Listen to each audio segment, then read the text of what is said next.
Bem-vindo ao Metabolismo TV, sua fonte de informações corretas sobre o metabolismo e a saúde ou sofrimento. Eu sou Frank Soares, especialista em obesidade e metabolismo.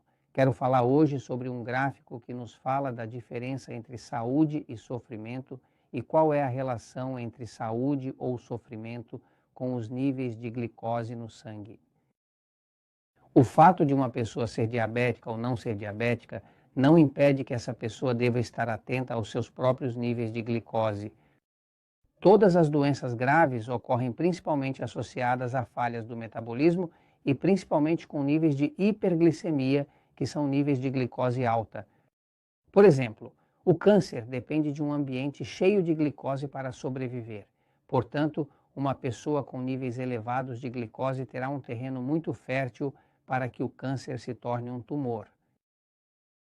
Existem condições como, por exemplo, as condições de alta pressão que você não pode controlar, a menos que reduza a glicose, porque toda vez que seu corpo tem excesso de glicose, o pâncreas produz insulina, a insulina diz aos rins para não liberarem o sal, o sódio e automaticamente aumenta a pressão. Então, basicamente, são mecanismos que se avisam uns aos outros, se coordenam uns aos outros, mas que inevitavelmente estão lá, não é?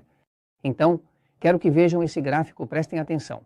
Este gráfico é um gráfico de controle ou descontrole do diabetes e fala sobre saúde ou sofrimento. E deixe-me dizer que isso se aplica não apenas às pessoas diabéticas, se aplica a todas as pessoas com pré-diabetes e a qualquer pessoa que queira manter a saúde e esteja em um estado de obesidade severa, leve ou sobrepeso. Observem, o que foi descoberto basicamente é que a saúde ou o sofrimento que uma pessoa terá depende totalmente do seu nível médio de glicose, especialmente o nível de glicose em jejum. Em jejum é ao acordar, antes de ter tomado café da manhã ou qualquer coisa assim, não é? Por exemplo, aqui você vê que neste gráfico mostra uma pessoa que tem uma glicose de 60 miligramas por decilitro, já é muito baixa. Quando chega a 60, entra em hipoglicemia. A hipoglicemia é uma condição onde há muito pouca glicose para as necessidades do corpo. A primeira coisa afetada quando há hipoglicemia é a mente, é o cérebro. Quero que saibam que a cabeça, o cérebro, ocupa cerca de 3% do corpo total. No entanto, o cérebro consome 25% ou mais da glicose total do corpo. É a parte que está na cabeça.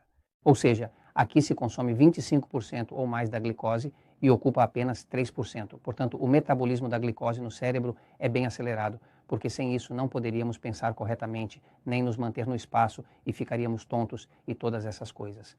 Então, basicamente, uma pessoa deve estar ciente de que quando chega a hipoglicemia, que está com o açúcar muito baixo, os sentidos falham.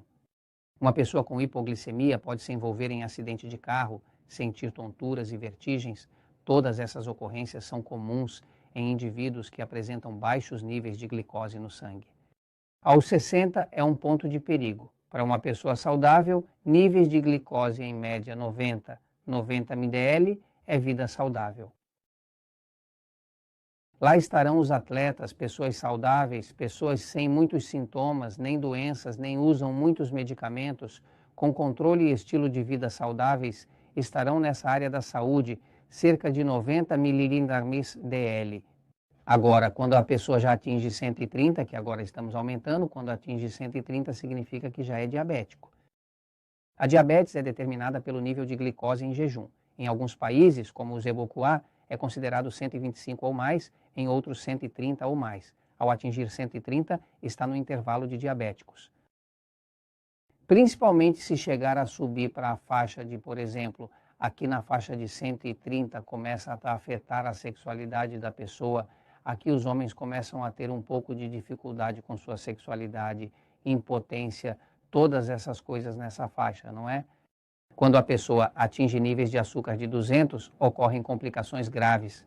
A cegueira, amputações e perda da potência sexual são algumas delas.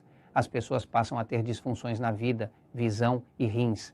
Essas mudanças são significativas, diferentemente de níveis mais baixos de açúcar. Então, basicamente, você toma a decisão sobre qual será o seu destino de saúde. Se você quer um destino de sofrimento, certifique-se de tê-lo a partir de 130, certo? Se você quer um destino de saúde, mantenha-o em torno de 90, 100 e se quer acidentes, diminua para abaixo de 60. Agora, qualquer um pode aprender isso com um glicosímetro. Glicosímetros estão disponíveis em qualquer lugar. Isso não dói nada. O truque é dar a picadinha de lado no dedo e nunca na ponta, certo? Eu me meço todas as manhãs e verifico que quando tive alguma infecção ou algo assim, minha temperatura está mais alta. Se eu não durmo bem à noite, minha glicose amanhece mais alta. Ou seja, o estresse, uma infecção ou um momento ruim aumentam a glicose, mas você aprende como seu corpo funciona e reage a cada alimento. Eu recomendo que eles verifiquem os alimentos agressores, que aprendam a usar um glicosímetro. Eu tenho uma história fascinante, verdadeira, porque eu tenho uma equipe, uma das consultoras da Natural Slim de Porto Rico, que tinha um problema de tireoide inflamada e ela sempre tinha uma barriguinha que não conseguia se livrar. Ela começou a procurar seus alimentos agressores, descobriu quais eram, perdeu a barriga e também o bócio que tinha na tireoide inflamada, não é? Mas ela foi muito inteligente ao observar que sua filha de 6 anos estava tendo problemas de aprendizado e comportamentais e ficou curiosa e disse: caramba, será que minha filha está tendo os mesmos problemas com alimentos agressores que estão aumentando muito o açúcar dela, assim como aconteceu comigo?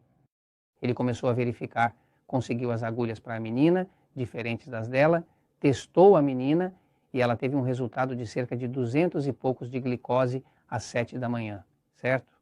Ao fazer o teste, descobriu que sua filha de 6 anos tinha glicose acima de 200, evitando assim o desenvolvimento de diabetes. Neste momento, seu filho ou filha pode estar se tornando diabético devido aos níveis excessivos de glicose, o que causa danos permanentes ao corpo e resulta em diabetes permanente. Cabe a você investigar e evitar. Lá estão as empresas farmacêuticas fascinadas esperando por você de braços abertos para medicá-lo. Mas compartilho isso porque a diabetes está saindo do controle. Por exemplo, no ZEUAOA, aqui está o gráfico de milhões de diabéticos. Você já vê isso desde 1995 aumentar e agora para 2012 estamos em 26 milhões de americanos com diabetes, continua crescendo, a curva é clara. Para prevenir a diabetes, monitore os níveis de glicose e informe-se. A verdade sempre prevalece e é por isso que compartilho com vocês esta informação importante.